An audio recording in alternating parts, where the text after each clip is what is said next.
AP విభజన సమస్యలపై హస్తిన వేదికగా గలమెత్తేందుకు ఏపీ పీసీసీ అధ్యక్షురాలు షర్మిల సిద్ధమయ్యారు. నేడు ఢిల్లీలో దీక్షకు దిగుతున్నారు.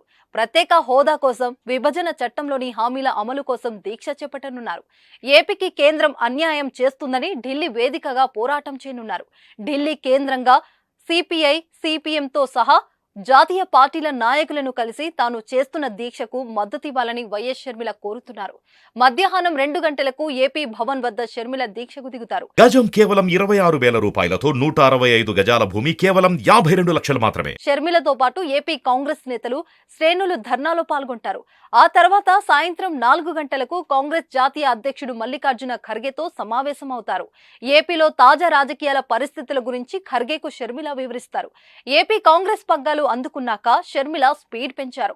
వైసీపీ ప్రభుత్వంతో పాటు విభజన హామీలు అమలు చేయలేదని బీజేపీ సర్కారుపై విమర్శలు గుప్పిస్తున్నారు. ప్రత్యేక హోదా అమలు చేయాలని డిమాండ్ చేస్తున్నారు. ఈ క్రమంలోనే ఢిల్లీ గడ్డ మీద ఈ రోజు ధర్నా చేపట్టనున్నారు. అంతకుముందు విపక్ష నేతలను వరుసగా కలుస్తున్నారు.